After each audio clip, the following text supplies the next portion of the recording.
story of a B17 pilot and a bombardier, two anti-heroes that become best friends and assemble their bombing crew out of a bunch of misfits that don't fit in anywhere else, and they become adamant on doing things their own way. So much so that the US government won't even give them a B17 to fly. They then proceed to build their own and become the most heavily decorated aircrew in US history. Today we're talking about Jay's. Welcome to Pegasus versus the World, where we take on challenges, comedy, trending topics, and some travel. City boy, city boy. All right, you guys, we're back, man. Woohoo! The Fat Electrician. This one is titled "The Infamous Eager Beavers and Their Custom B17 Bomber." Oh, it says old 666. These fools put the mark of the beast on their plane. Okay. We about to see what's cracking for real. Anyway, with the intro like that, how can you not be interested? We stopped. It stopped right at 20 seconds. Everything he said was like, yeah, I got to watch this. Yo. Anyways, shout out to the Fat Electrician. Make sure you check out his channel. I'll link it in the description with this video. But he has some really epic historic events laid out, and then the way he lays things out, I just really enjoy the candor, his, the way he like his jokes. Like, you could just tell he just kind of like quick with it. Anyways, I just subscribed to the unsubscribed podcast. How ironic is that? So, getting to know some of the fellas, but it's dope. Anyways, rock with him. Check out his channel. Always support the original content. What I do isn't a substitute for the original, so I always want to put that forth right and be right there in the front with it. Other than that, man, like, share, comment, subscribe. I'm Black Pegasus. Links in the description of my other channels. I got a somewhat popular music reaction channel, and we just on here having a good time. Let's see what's cracking, though. I'm about to learn something today. The Eager Beavers. That's hilarious. That's wild. I would have flipped that in a battle, and Eager Beaver would have been something totally different. That beaver would have got that stick, if you know what I'm saying. And they ain't building. This is a story of a B17 pilot and a bombardier, two anti-heroes that become best friends and assemble their bombing crew out of a bunch of misfits that don't fit in anywhere else, and they become adamant on doing things their own way. So much so that the US government won't even give them a B17 to fly. They then proceed to build their own and become the most heavily decorated aircrew in US history. Today build their own B17 or whatever is crazy. That's what got me like, yeah, we just built our own. We're talking about Jay Zeamer, Joe Sarnofsky, and their aircrew, the Eager Beavers, the most decorated aircrew in U.S. history, responsible for completing the most decorated mission in U.S. history, all while flying the most heavily armed bomber of World War II, Lucy, aka Old 666. Anyways, back to the video. Starting off with our pilot and main character, Jay Zeamer. Born in 1918, he grew up in Pennsylvania with a pretty wealthy family. For high school, he was sent to a military boarding school in Culver, Indiana. While there as a freshman, despite the school's policy on no students having vehicles, he managed to acquire a Willys Motor Company Whippet, the direct predecessor of the Jeep. And he managed to turn this thing into an absolute hot rod, better than it ever ran before, until the school finally found out that a student had a car, which is against the rules, so he had a disciplinary meeting with the dean. He goes into this meeting with the dean and he's like, look, I'm in the engineering program, I'm taking all the engineering classes, I want to go to school to be an engineer, I just rebuilt a motor and I'm 14 years old, you guys should treat this as extra credit. To which the dean, being cool, is like, well, take me for a test drive and we'll see. Takes the dean for a test drive. Yeah, Dean has a great time. He ends up giving him extra credit and letting him keep the car the entire time he's at military boarding school. So that's actually awesome. I didn't think that story was going to go in that direction, because typically you in school and there's this like power struggle of authority, and like sometimes like, teachers can sometimes have that ego, like you don't know as much as me, get in line type of thing. Some Pink Floyd, we don't need no. So that's actually an awesome story. His grades were a little lackluster his freshman year because he was busy restoring a car. After that, he aced absolutely everything from sophomore to senior year. He goes on to apply to go to MIT to become a civil engineer. He gets rejected by MIT because his grades were lacking his freshman year. So he drives his Whippet that he rebuilt all the way to MIT, and he camps outside the admissions office for days until they agree to meet him. He then goes in and proceeds to persuade the head of admissions to let him into MIT. So he gets into MIT, goes on to become an engineer. While he's at college, he joins the ROTC program, which is like the pre-officer training program that they have at most colleges. While he's there, he ends up flying a plane, and he absolutely loves it. It is now his new goal in life to become a fighter pilot. So naturally, he applies to go off to Army Air School to become a pilot, at which point he is pretty much immediately informed there's a 0% chance that he will ever get inside of a fighter plane because he's way too big. At this point in time, they only let the smaller guys be the fighter pilots, and all the bigger guys had to go work in bombers, and Jay was a big dude, well over 6 foot. So it's not exactly what he wanted, but it is the next best thing. No big deal. He goes in, does the paperwork, does the physical exam.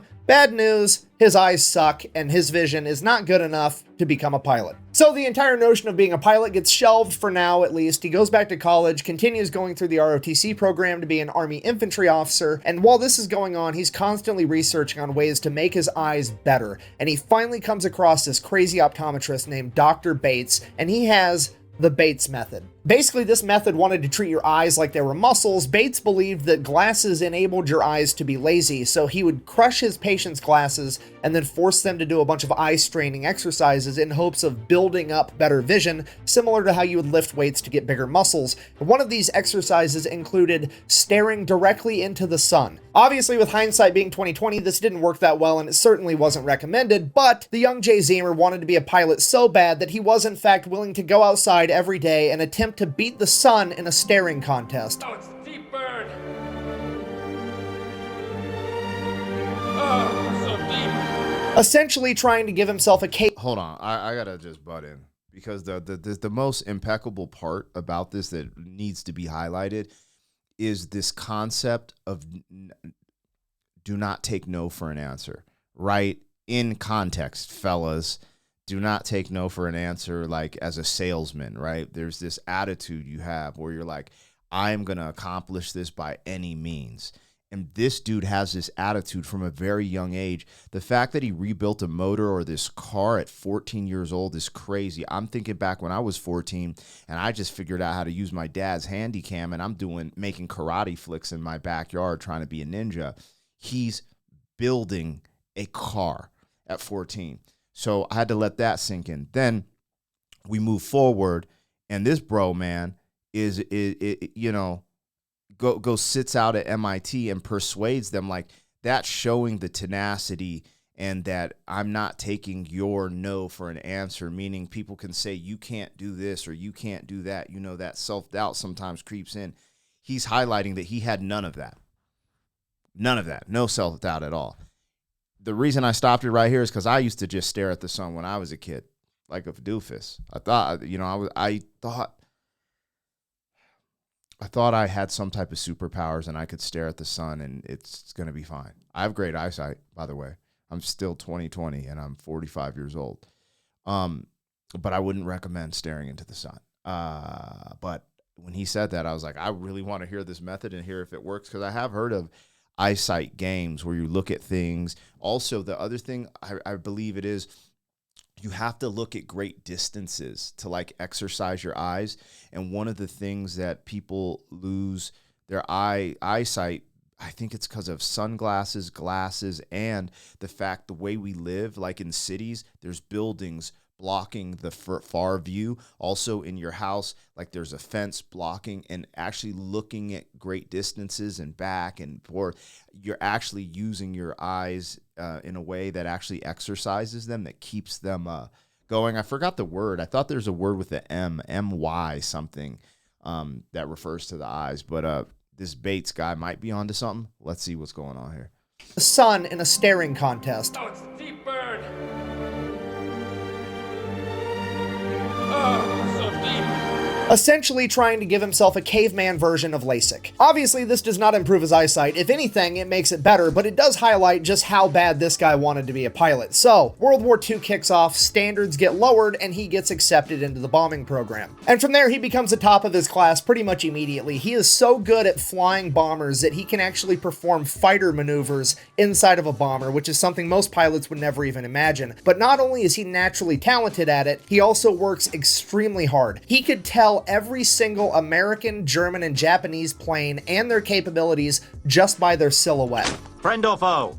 No, you idiots! It's a pigeon! So Jay Zeamer is hands down the best bomber pilot in training right now, and somewhere along the lines, during training, he becomes friends with the best bombardier in training by the name of Joe Sarnofsky. This guy is basically the Larry Bird at putting warheads on foreheads. They hit it off, they become best friends, they have a ton in common. After they graduate from school, they get separate missions, and they get separated. So early 1942, Jay Zeamer gets assigned to the 5th Air Force, and he's not happy about it, because the 5th Air Force is also referred to as the Forgotten Fifth. The reason they're called that is because they are stationed in Australia, and their job right now is to basically run a containment war against Japan, trying to slow them down and contain them to the Pacific. And at this point in time, nobody cares about the Pacific theater. The entire world is watching the European theater as America and Great Britain fight their way through North Africa into Italy to take back France and eventually overthrow Germany. That's where the majority of the funding's going. That's where all the attention and glory is. That's the place where young, motivated men like Jay Zeamer want to be. But that didn't happen. So Jay shows up to Australia. He is the FNG, the fucking new guy. Nobody trusts him. He has zero street cred. Nobody wants him in their crew. Now, this is partially due to the fact that he's a new guy, and that's just how it goes for new guys, sure. But mainly, it's because the Japanese are kind of kicking America's ass right now. It's mid-1942. America just got involved in this war. A lot of their pilots are inexperienced. A lot of their equipment's outdated. And everybody's giving all the funding to the European theater. So it's not a great time. And you gotta remember, since this is 1942, America hasn't come out with the Hellcat or the Corsair yet, meaning that America has no fighter plane capable of going toe-to-toe with the Japanese Mitsubishi Zero. So even if the bombers did have a fighter escort, they weren't capable of going toe-to-toe with the Japanese Zeros anyways, so it has never been more dangerous to be inside of a bomber. It has never been more important to have everybody in that bomber crew as good as possible to increase everybody's chances of survival. If so facto, nobody wants to risk it on giving a new guy a shot. So, you know what's crazy about these videos? They open my eyes to so many things that I don't correlate naturally, because, like, I just grew up the way I grew up, seeing things like certain... And let me just explain this. When he said the Mitsubishi, the Japanese plane, the craziest thing is this engineering from the Japanese and the Germans that have showed face value within cars, right? Like some of the German engineering and some of the really... luxury cars, and then the Japanese engineering and some of the greatest cars that they just run forever. And it's so wild because when you think about it, you know, America has some, I mean, I don't know, like, I'm just telling you guys from my lived experience currently. Maybe Ford was better in the past, but like the Fords that I had owned because I had a little Ford. I had a Ford Festiva. That was my first car. It was a stick shift. And I had to like buy it from my parents for like $500. I had to work like a summer and I bought it. Anyway, it ran, it lasted, but my best cars were always Hondas and Toyotas. They always it was just crazy. I actually had one Honda. Anyways, I'm getting off on this. I had a Honda, an Acura TL, and that make had issues with the transmission, and that I had a transmission issue. I had a transmission issue. YouTube, do not strike me down.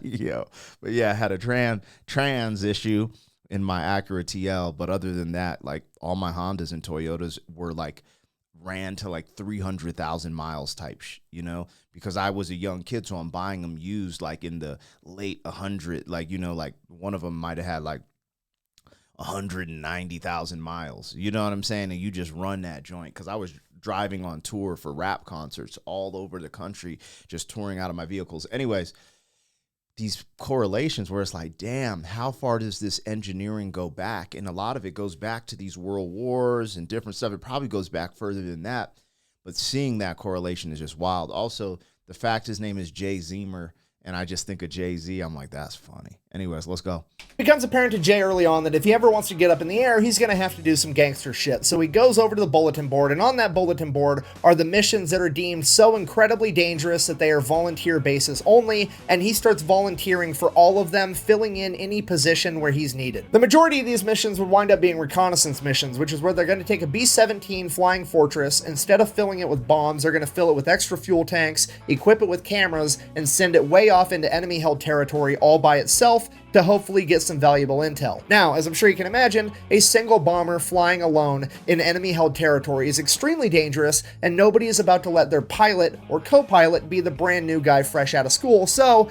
Jay just has to fill in wherever there's a gap. Over time, he winds up doing everything. He's a tail gunner, a ball gunner, a waist gunner, a navigation guy, a radio guy. He can do everything, and eventually he works himself up enough credit that they let him be co-pilot for a little while. And while he's working as a co-pilot, he figures out something very, very important. You have to remember, he's an engineer. He loves taking things apart, figuring out how they work, why they work, trying to make them better. And while he's sitting in the co-pilot seat, he figures out how the Japanese Zeros are tackling the B-17s. You have to remember, this is 1942. The B-17s that they are flying are the B-17Bs. They are the first generation of mass-produced B-17s ever, and they have one fatal flaw, and the Japanese figured out how to exploit it. You see, the B-17s have a ton of machine guns all over them to defend themselves. They have a tail gunner, a ball gunner, a waist gunner on each side, and a turret on top. The problem is, none of those can shoot in front of the plane. The only thing the front of the plane has is two 30 caliber flex guns, which you can kind of see right here, which might as well be nothing at all when it comes to shooting down an actual plane. Later generations of the B-17 would end up getting more firepower and turrets on the front to help alleviate this issue, but at this point in time, they didn't have that, so the Japanese Zeros would approach from behind, well out of range of the machine guns, pass the B-17 altogether, and then go and do a U-turn and approach the B-17 head on and shoot it down, where the B-17 had no way to defend itself. And during his time as a co-pilot, Jay Zeamer caught on to this and developed a plan. Fast forward, Jay Zeamer on his first mission, he finally got enough street cred, and there was finally a mission dangerous enough that they were going to let him be the pilot. Sure enough, a Japanese Zero shows up, does the exact same thing, passes outside the range of the guns, does a big U-turn, comes back to confront Jay's B-17 head on. As soon as the Zero gets within range, Jay takes his B-17, turns it up on a wingtip, and banks, exposing the belly of the B-17 to the Zero, forcing the Zero to go the exact opposite direction and down, putting it directly in the firing lines of both the belly gunner and the tail gunner, shooting down the Zero. And that is just one of multiple combat maneuvers that Jay has engineered inside of his head, pushing the B-17 airframe to its absolute limit. Fast forward into the mission, he lands the plane, no problem. The entire crew gets out and swears that they are never getting on a plane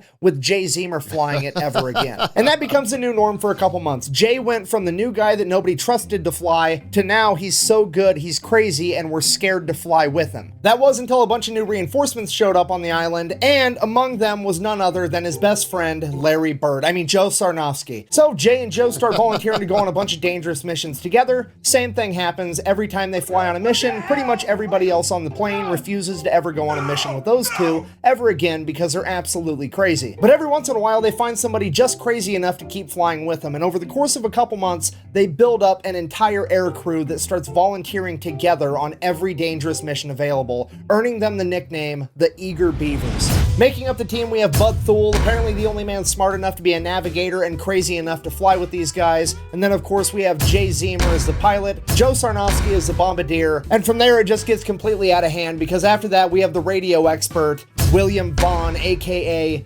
Willie. He is one of the most experienced bomber crew members in the entire US military at this point that's been on countless missions, one of which his B-17 landed to refuel when his crew was ambushed by 500 Japanese soldiers. They took the machine guns out of their B-17 and proceeded to defend themselves in a firefight for 10 hours until the Australians showed back up. And during that 10 hours, Willie had 14 confirmed kills, 4 of which were in close quarters combat, 2 with his Colt 45 1911, and 2 with his knife. Jay Zeamer said he didn't plan on getting in any knife fights at 30,000 feet, but if he did, he had Willie. Next, we have camera expert and waist. That is crazy accolades. That is some gangster, bro. Golly, war is different too, man. Not that I've been in it to say, but it's just, golly. Gunner George Kendrick. Typically on a B-17, you're supposed to have one waist gunner on either side of the plane, but Kendrick preferred to man both sides completely by himself. When Jay Zeamer asked him if he wanted to find another waist gunner for the other side, Kendrick said, and I quote, "These are my guns and I'm going to shoot all of them. I don't need to be bumping asses with another guy while I do it," which is the most American shit I've ever heard in my entire life. Next, we have Johnny Abel, a 19-year-old farm kid that's so mechanically gifted that he is deemed more valuable as a mechanic on the ground than he is a member of a bombing crew. Despite that, he wants to be a pilot. So Jay is teaching him how to become a pilot, but in the meantime, he's the topside turret gunner. Next, we have the tail gunner, and he is the biggest, fastest, strongest man in the entire 5th Air Force, Herbert Pugh, aka Pudge. There was a couple other stragglers that came and went on a couple missions here, a couple missions there, but this was it. This was a core group of men that became best friends and went on the most dangerous bombing runs and reconnaissance missions that the war had to offer. Because of this, they very quickly built up an incredible reputation and became too valuable to lose, at which point leadership doesn't let them go out on the dangerous missions anymore, and they send them out on a regular bombing run with like 10 other B-17s, and if that wasn't bad enough, they're going to make Jay and his men be the first bomber in line, which if you don't know is the safest bomber in the entire run, because as soon as their bombs hit the ground, that's what alerts the enemy that they're even there. So when they go through, there's no enemies manning the anti-aircraft guns, so they're done and gone by the time there's any enemies returning fire. It's that 2nd, 3rd, 4th, 5th, 6th, 7th, 8th plane that faces the real danger, and that's just not okay with Jay and his men. So they go out on the mission just like they're ordered to, and they are the first ones to drop their bombs, just like they're ordered to. They make a clean getaway, they get out to open ocean, at which point Jay tells his men, get ready for a fight, because he does a U-turn, goes back in, flies over the enemy compound at 1,000 feet, while his men from the ball turret, the waist guns, and the tail guns open fire on the enemy's anti-aircraft positions on the ground, literally becoming a ground attack plane like they're an antique C-130. They were able to knock out all of the enemy spotlights and most of their anti-aircraft positions, and every single B-17 on that mission made it back home. So Jay, the Eager Beavers, and all the other B-17s on this mission make it back to base completely okay, at which point Jay is treated like a hero by his commanding officers. No, I'm just kidding. You see, the commanding officers can't give themselves a bunch of medals if their men are defying orders but doing the right thing because it makes them look bad. So naturally, Jay is somehow the bad guy here, so he and the Eager Beavers are all confined to quarters pending court-martial. The only reason that Jay and his entire crew weren't kicked out of the military right then and there was because there was a journalist in Australia with the 5th Air Force that heard the story from one of the other B-17 crews, and they reported on it, writing a story that would end up getting read by a congressman that wanted it investigated, and he demanded and ordered that chain of command to give Jay, Joe, and all of his men on that air crew a silver star. So at that point, Jay... Bro, I just got goosebumps. This story is crazy. We're barely halfway through. We're barely halfway through. This is incredible. Oh, man. And this goes back to him being 14, building a car and saying, I'm not following the rules. You know, I struggle with this. Because the reason I've had all my success in life, all of it, is by not following the rules. And I don't want to say to do what I'm about to say. But the first place I learned it was in middle school and high school. I developed these very, these crazy strategic ways to cheat. Because I just sucked at math. I really sucked at math, like very bad. It was so bad I had a tutor, and I would try my hardest, and I was still getting D's. And, I felt dumb and all this stuff. And in hindsight, I think I could have, my mind was different as a youth. I think back then it was like really foggy or something, But anyways, in hindsight, I didn't realize what I was developing, but I developed these super strategic ways to cheat on tests and get away with it. And I ended up being able to get some C's and B's because of this, right? That's not the way I'm not telling people to go out and cheat. That's not the way. However, the one fundamental thing it made me do was think outside of the box. It made me think, how can I get to the place I want to get even without knowing exactly how to get there, basically? And fundamentally, it taught me to break the rules to get to a certain place, and you can still get to the same place as others. Fast forward to my rap career and YouTube and all these things and all these different efforts that I've been successful at. I always beat people like locally in rap battles or even with my career because I thought outside of the box and did things differently, and I did it differently first. And I'm just seeing that with this guy, except his intelligence level, I mean, the dude made an engine. I wasn't making engines. I was, coming up with, just different strategies. But all I'm saying is the importance of trying to get yourself to see outside of the box, because now I'm older, right? And I find myself teaching my 6-year-old child, hey, you got to listen to this, that, the other. You got to follow the rules. Then I think about, man, the only reason I'm here talking to you guys is because I broke all the rules for a very long time. Anyways, I wanted to also go into how the way he went into that firefight and he switched the plane up and then he shot from the belly gun or whatever and got him. It reminds me of jiu-jitsu. It reminds me of what they call kind of like inverting. And it seems like when people started beating people in jiu-jitsu at a certain position, then someone was like, oh, I'm going to invert and go into this heel hook or whatever the case may be, right? And that's what I'm kind of seeing here. Like, this dude is he just given a master class on thinking outside of the box and ingenuity, adaptation. And I just think that's something worth highlighting. Again, I feel weird telling my story because I'm not proud of like cheating, in high school and kind of being, not the brightest when it comes to certain things. But I have been very successful in my life, have a lot of good things going for me. And essentially just the one thing I did learn was think outside of the box, never let someone's rules confine you to not being successful. And, anyways, there's some parallels there. Don't listen to the dude who cheated on his math test. Listen to, Jay Zeamer. And all of his men get a silver star. Leadership just kind of has to drop the issue, but also, fuck these guys. We're not going to give them easy missions anymore. We're only going to give them the hardest missions we have, and if they die, they die. We don't really care anymore because they made us look bad. Which is exactly what Jay and his men wanted all along, so it all works out. All right, fast forward, next big dangerous mission, officially known as Flight of the Geishas. Naval codebreakers have deciphered enough messages to figure out that in the city of Rabaul, there's a hotel, and the penthouse of that hotel is being used as an exclusive officers club where they are being entertained by a bunch of geishas and getting hammered. And among those officers is rumored to be none other than Admiral Yamamoto, the leader of the entire Japanese Navy. Their mission is to fly in with a single B17 under the cover of night, bomb that hotel, take out all the high-ranking officers, and make a clean getaway. So Jay and the crew get pulled in, they get briefed on the mission, no big deal, everybody's gonna go off to bed, they got a big day tomorrow. Everybody except for Joe Sarnofsky. He stays up all night long studying the map of the city of Rabaul.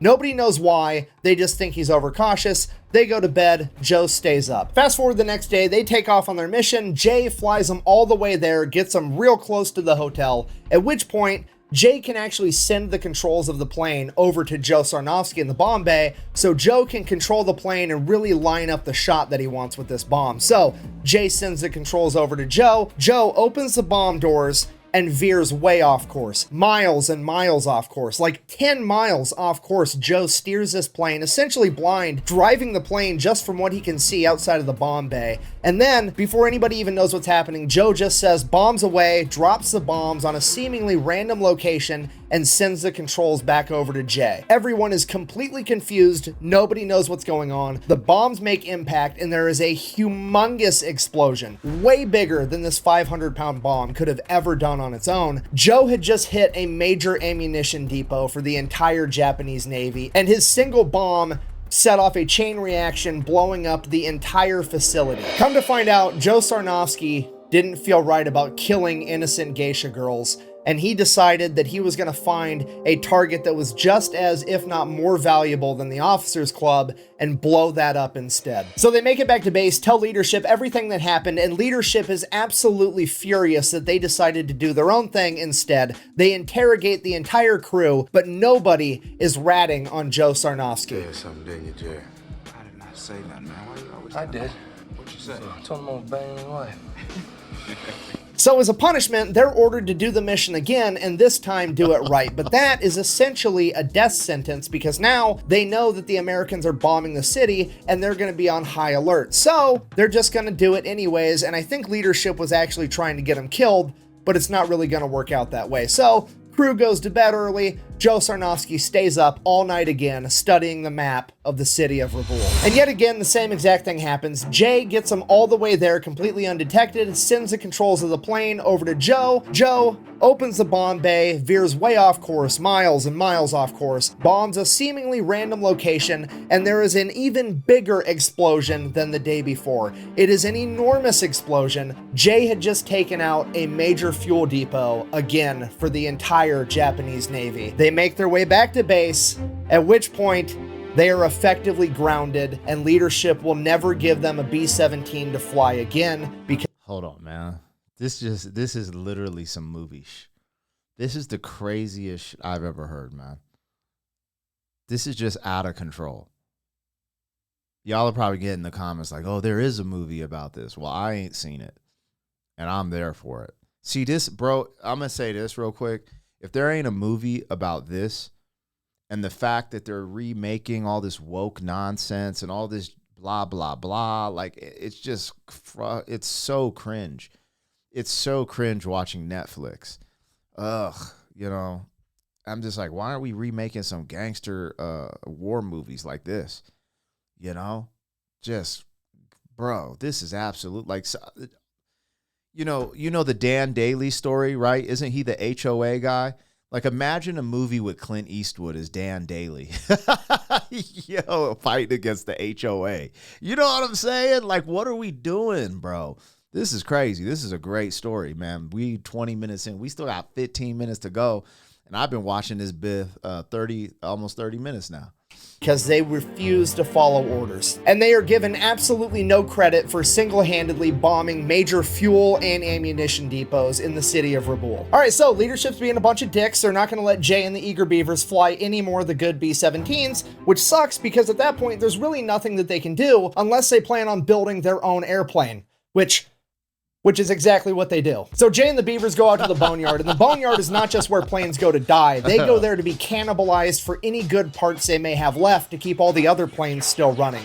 And what they come across is what used to be a B-17. It has been stripped of every usable part and is covered in bullet holes, and there is no way that this thing is gonna fly. The only identifying characteristics of this plane at all was the faded word Lucy up on the front and the tail number 2666, which would later bring about its nickname, Old 666. So now they have a plane, they just need to fix it, a seemingly impossible task, but they have Jay Zeamer, the engineer, and Johnny Abel, the 19-year-old mechanical prodigy, that set forward restoring this plane, while everybody else on the crew goes out and steals all the parts they need to do it. I mean, strategically transfers equipment to an alternate location. Some of the equipment that the Eager Beaver... Damn it, my bad, bro.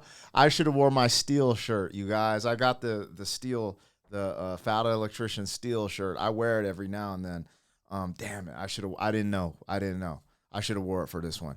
And then I'm not going to lie. I'm getting goosebumps because, you know, I'm over here kind of like feeling shame about, you know, cheating on all these math tests and whatever tests I cheated on to get through high school. And these dudes are just like, yo, we going to still, well, strategically transfer. Yo, let's go, man. Sometimes you got to kind of think outside the box, man. That's just what it is. I ain't telling no one to steal. I ain't telling no one to cheat. But, hey, man, this is, this goes with that thought process of I will never give up, and I'm not taking no for an answer. Managed to acquire included 4 new Cyclone engines, radio equipment, camera equipment, and 19 50 caliber machine guns. Right off the bat, we have a problem because right around the time that the Beavers start finding all of this amazing equipment, a bunch of other air crews seemingly have lost a bunch of their amazing equipment. So a bunch of them are going to go back and try to steal it off of Old 666, at which point the only logical solution is for the entire crew to start living on Old 666 while they restore it all day and all night and spread the word that the 50 caliber machine guns are loaded, and if that doesn't work, you get to fight Willie about it. At this point, leadership has completely lost control of the situation. Everybody's calling Jay Zeamer and the Eager Beavers pirates, renegades. Everybody's looking at leadership to stop them, at which point leadership is kind of like, fuck, I think they might be talking to me too, and I don't want to fight Willie, so we're all just gonna look the other way. Like we talked about earlier in the video, there's not much firepower at the front of a B17, so they take a 50 caliber machine gun, mount it right on the nose cone, and they line it up with the rivet line going down the center of the cab, and they rig it up so that there's a button inside the cockpit for Jay Zeamer to hit to be able to fire the 50 caliber machine gun. So all he has to do is aim the rivet line at the enemy and fire. He calls it his Schnozzler gun. Then the other two 30 caliber guns on the front of the B17 are replaced with 50 cals. The navigator compartment usually had one 30 caliber machine gun. Now it's gonna have dual 50s. Then the seat for the radio guy, who typically never even had a gun, oh well, we're gonna cut a hole in the plane and give him two 50 caliber machine guns as well. Then we get to George Kendrick's area, the waist guns. Typically there's one 50 caliber on each side. Double it! Now we're getting dual 50s on each side, and because that's not enough, we're also going to cut another hole in the bottom of the plane and give him dual 50s there as well. That way, when Jay banks up in front of the zero, not only can the ball turret gunner hit the zero, Kendrick is also going to be able to hit the zero as well. Then, in case any of the guns malfunction, they have three extra 50 caliber machine guns strapped down on the inside of the plane. Old 666 now has more than double the firepower of any other B-17 in the Pacific Theater, and after shedding over 2,000 pounds, it is also the fastest. But all that firepower isn't going to be worth a whole lot if they don't know how to use it. So Jay and Johnny continue working on the plane while everybody else is sent out to go train and become experts on the M2 50 caliber machine gun. The Beavers get to the point where every single member of the crew can assemble and disassemble the M2 Browning in under a minute while blindfolded. Joe and Jay also make it a rule that every gunner inside of their aircraft has to link their own ammunition belts, and they're going to change up how they do ammunition. You see, at this point, a B-17 50 caliber machine gun had an ammo link that went armor piercing round,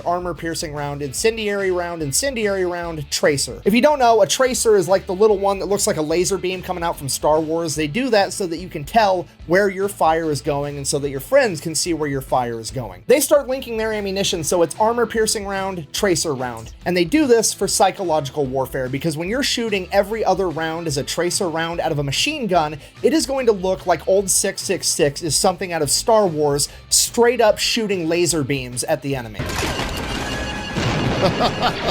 Yo. So they finish up the plane and they start volunteering for every single dangerous mission that they can find. They volunteer for so many missions so often that they never actually got an opportunity to finish the nose art on the plane like you see all the other bombers have in the movies and in the old pictures, and that's why the plane never got a cooler nickname other than its tail number, Old 666. Now most of these missions, just like before, are recon. It is Jay, the eager Beavers, and Old 666 going up into enemy territory completely by themselves, and every single time they come into enemy zeros, they light them up. The new machine guns are incredible, and Old 666 is the aerial equivalent of George Foreman on his second title run. He's big, he's fat, he's got terrible gas mileage, but if you're gonna stand in the pocket and trade with him, you're probably gonna get put in the ground. Allegedly, with the combination of increased speed, increased firepower, Jay's piloting tactics, and the entire crew's newfound machine gun proficiency, they were shooting down so many enemies that it became unbelievable. So the crew came back and people started doubting them. So they're like, fine, we're just gonna rig up the cameras to turn on every time we start firing the machine guns. That way, we film us shooting down the enemy fighters. Which is the most world star shit I've ever heard in my entire life. They were literally kicking so much ass that to get people to believe them, they had to prematurely invent the GoPro 70 years ahead of time. The beatings continue for a little while. This is insane. Now if we're watching live footage of them blasting fools, I'm just like, are you guys feeling me with like how great of a story do you need to go to film, to go to Hollywood? And you know what's effed up? There's a part of me like, nah, because Hollywood is going to wokeify it and make this whack. Like all the pilots are going to be in the damn, you know what? Anyway, I'm going to leave that there. This is a fire story, bro. He's going in. R.I.P. George Foreman, man. Yeah, that's why I stopped it, honestly. That's crazy. That's a great analogy he dropped on us.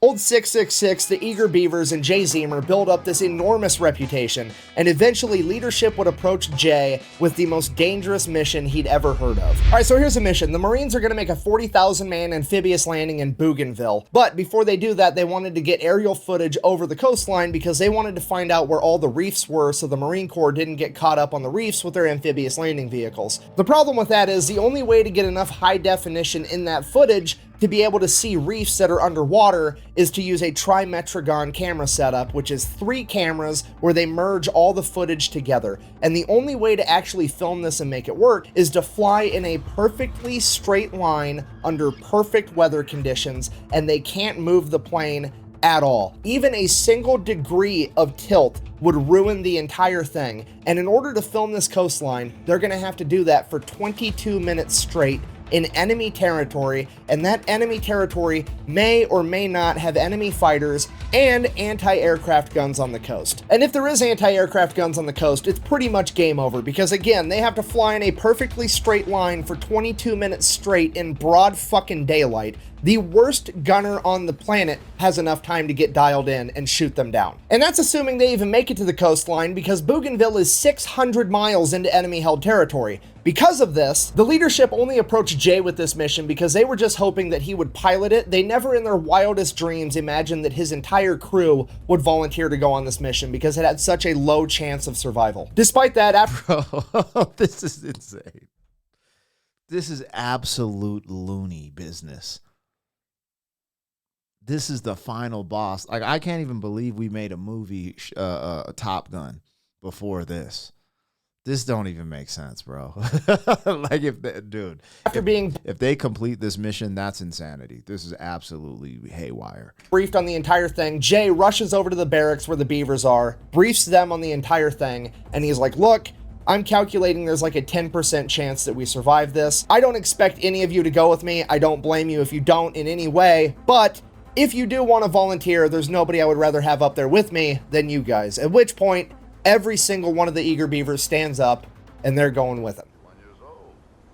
Whose car are we gonna take? Later on, when retelling this story, one of the Beavers is quoted as saying, "We thought so much of Captain Zeamer and his abilities that we didn't give a damn where we went, just so long as he wanted to go there. Anything okay by him was okay by us." Jay then runs back over to the colonel that had just briefed him. As he is pinning the volunteer slip onto the board to collect volunteers for this mission, Jay grabs a paper, crumples it up, says that him and the eager Beavers are going to take the mission on one condition. He does it how he wants to do it, and they have no further input. He will get the mission done. At which point the colonel agrees, and it's settled. The only thing to do now is to get prepared for the mission and wait for Army meteorologists to tell them that they're going to have a day clear enough to actually pull this off. It's monsoon season, a couple of weeks go by, and then finally they get word from the Army weather guys, hey, tomorrow's the day the weather's going to break, you can get this mission done. So they all get prepped and they take off first thing in the morning when it's still dark out for this dangerous mission. So they take off, they're making their way over to Bougainville, they get like halfway there, it's still dark out, everything's going great, and leadership radios over to Jay and they're like, hey, by the way, extra credit, it would be pretty cool if you could pop up to the top of the island and film Buka Passage as well. We don't need trimetragon footage, just normal footage would work. You can do it while it's still kind of dusk out. If you could get that done too, that'd be great. At which point Jay is like, no, I don't need extra credit during this extremely dangerous mission. That wasn't what we agreed to. I'm not doing that. Then they're like, well, too bad, it's an order. To which he just like hangs up on the guy. He doesn't really care. He's going to do what he wants anyways, because that's been his MO the entire time. Okay, fast forward. They get all the way to Bougainville. It's still too dark out for them to start filming with this trimetragon footage. So Jay asks the crew and he's like, look, I can do a U-turn. We can fly 15 minutes out over the open ocean, do another U-turn, come back. That'll be half an hour. That should be bright enough by then. Or we could fly like 45 minutes north, film Buka Passage, and then come back and do this after. And the crew is like, whatever, I don't care. So they go, they film Buka Passage, then they come back. It is now broad daylight, so they start filming their trimetragon footage. They get 5 minutes into the 22-minute run, and they come up on a Japanese airstrip. And on that airstrip is over 20 Japanese Zeros, and he can see men running out to the planes to come get him. Now, Jay doesn't realize it at this point, but these weren't just normal Japanese Zeros. This was one of the best fighter squadrons that Japan had that was specifically brought in to go take out Admiral Halsey. And in this squadron, they had 2 aces with a combined over 30 confirmed air-to-air kills. And even if this wasn't a specialized badass fighter squadron, 20 on 1 is still completely undoable. They'd gone up against 5, 6, 7 Zeros. They'd never gone up against 10, let alone 20 plus. It's at this moment that Jay has to make a decision, because he knows that by the time all the Japanese Zeros get up in the sky, get in their formation, and actually attack him, he's going to have just enough time to finish this camera run. However, then he's going to have to fight his way out, which is probably a death sentence. Or he could cut and run right now, and he's almost guaranteed to be able to get away with a 20-minute head start. He's taken a second to weigh his options and really think about it, and he's just about ready to cut and run, and he looks down at the water, and he can just see all these reefs just right below the water, and he just envisions 40,000 Marines and their amphibious landing vehicles hung up on these reefs, getting cut down by enemy defenses and machine gun fire, and he decides that he's going to risk it to try to save these guys. And for the next 17 minutes, the crew gets ready for a fight as Jay keeps the plane completely straight and level in broad daylight as all the Zeros get up in the air to come get them. Fast forward 17 minutes later, 24 Japanese Zeros have caught up to them, and they are trailing just behind 666 out of machine gun range. Right as George Kendrick comes over the radio and says, "Give me 30 more seconds," 3 Zeros pass along the outside, do their U-turn to begin their attack run against 666. Then George Kendrick radios again that he has the film done. At this point, it's too late for Jay to do his normal evasive maneuver where he plays chicken with one of the Zeros, so he just lines up the nose of the plane and his Schnozzler gun with the lead Zero shooting it down. Joe Sarnofsky down below inside the nose cone manning those guns manages to shoot down one of the other Zeros, and the third and final Zero was able to riddle the cockpit with 20mm cannon fire. This fatally wounds both Jay Zeamer and Joe Sarnofsky, takes out all the navigation equipment for the plane as well as the entire oxygen system. Jay Zeamer is now slowly bleeding out inside of this cockpit with no way of knowing where he has this plane headed other than instinct and a compass that he's holding in his hand, and he has about 30 seconds of oxygen left before the entire crew passes out from hypoxia. And the remaining Japanese Zeros all now know that this is not a normal B-17, their typical tactics aren't gonna work, and they just begin swarming every direction they can, firing from all angles. Jay immediately puts the plane into a nose... Bro. This is... Bro. I've never heard a story that I'm just as... Like, this is like me watching a 2 to 3 hour movie, and I'm totally invested in the plot and the storyline.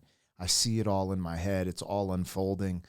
This dude's a great storyteller. And this is he finds great stories. This is captivating, it's compelling, it's inspirational, it's crazy. I don't know if it's sad yet. I don't know how this ends, but golly, I am just...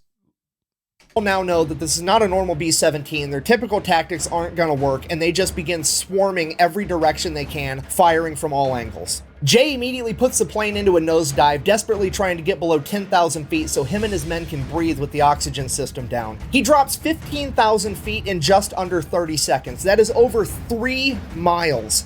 In 30 seconds, this plane drops before Jay pulls it back up, and he estimates that they're at 8,000 feet. He doesn't actually know because the altimeter is broken, and the only way he can tell the altitude that they're at is because he's such a good pilot, he can look at the pressure gauge for the engine manifolds and be able to tell. At this point, the entire situation devolves into an all-out chaotic dogfight. Jay, while still bleeding out, is pulling off combat maneuvers inside of a B-17 that most pilots would never even attempt, and his crew instinctively knows how he pilots, that they are able to pick off these Japanese Zeros one by one. Your average dogfight at this point in time lasted for less than a minute, and this dogfight would drag out for over 45 minutes. And the entire time, Jay Zeamer is losing more and more blood and more control of the plane, because at some point, both rudders would become damaged, and he would no longer be able to actually turn the plane using the rudders. But he's such an incredible pilot that he begins individually throttling all 4 motors, throttling one side up and the other side down, turning the plane that way. Throughout the course of this firefight, the eager Beavers shoot down and completely destroy 5 Japanese Zeros, critically damage and send back a bunch of other ones. And by the end of this firefight, there's 5 or 6 left, fully functional and coming to get them, and they are almost out of ammunition. And right as it looks like this is going to be the end,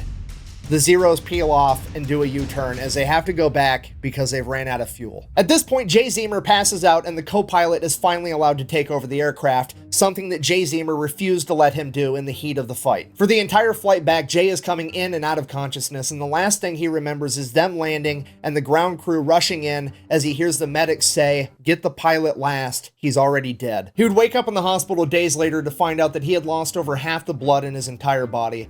But the intel that they had gathered was going to be used to launch Operation Cartwheel, a highly successful Allied offensive that military planners credited that success to the intel that Jay Zeamer and the eager Beavers had gathered. Because of this, both Jay Zeamer and Joe Sarnofsky were to receive the Medal of Honor. Unfortunately, Joe would have to receive his posthumously. According to the accounts of the rest of the crew, he was struck by a 20mm round during the first engagement. Despite that, he still managed to man the machine guns at the front of the B-17, shooting down an additional 2 Japanese Zeros before succumbing to his wounds. As for the rest of the eager Beavers, 4 of them sustained injuries, but they all survived, and all of them were awarded the Distinguished Service Cross for this mission, making this the most decorated air crew in U.S. military history, and making this the most decorated mission in U.S. history. According to the official Japanese reports, this story is highly exaggerated because according to them, they only sent up 7 Zeros to intercept Old 666, and none of them were shot down. However, when you take into account the verifiable fact that Old 666 was hit with 5 20mm cannon rounds and sustained over 187 bullet holes, and the crew depleted all of their ammunition, literally thousands of pounds of 50 caliber rounds, it kinda sounds like the Japanese official reports are fucking lying so that they don't look bad. In conclusion, now you know the story of Jay Zeamer and the eager Beavers, a bunch of young men that blurred the lines between bravery and insanity, that ultimately were deemed so reckless that the government wouldn't give them a B-17 to fly, so they built their own and became the most decorated air crew in American history. Thank you for watching. Best way to support the channel is go buy some merch over at thefatelectrician.com. Quack bang out.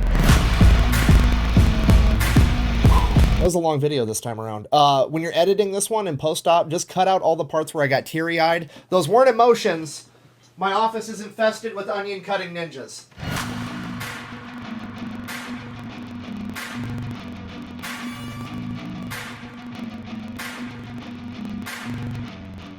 R.I.P. Joe. That's the one who passed away, right? Damn, I don't even know.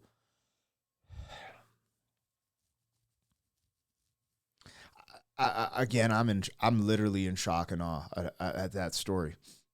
That story is crazy as hell. That story is crazy as hell. You know, the other thing it reminds me of how we live in this globalism. I don't know what you want to call it, because like, you know, I'm going to go on vacation, you know, in a year or two in Japan.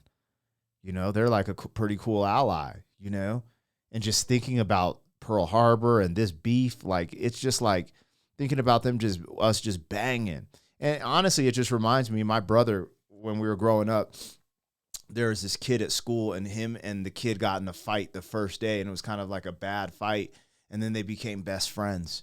They've been friends, you know, a big part of their life. And it's just kind of funny how things are when it comes to human behaviors. But I'll just keep it real. I don't even know. I'm literally in shock. I don't know what to say about this story, because it's like, you know, like in a Top Gun where Goose passes away, that's kind of like the end here, where the one homie passed away, you know, but he fought to the bitter end. He did not, they were just like, no, this is my team. And they all like agreed to go there together. And, you know, I live in such a insulated and soft society at this point, you know, thinking about men stepping up to the plate for their country, for their brothers, you know, their brothers in arms. You know, I don't know. There's something that's, I think, internally drives a man to gravitate to this. And, you know, like even with, like, let's say my jiu-jitsu team and stuff like that, there's something that there's camaraderie is just so natural when in these hard type of situations or combat situations. It's just, I don't know. This made me feel something for real. And this is crazy. This is probably one of my longest fat electrician reactions, but I don't really care. This is just an amazing story. The one of the things I would highlight in summarizing this whole story is in context, people, please, right? Because you could take what I'm about to say out of context to some weird, murky water. Don't take no for an answer, right? When it comes to your success, when it comes to your development, when it comes to growing, thinking outside of the box is good. And sometimes rules can conform people to, the status quo.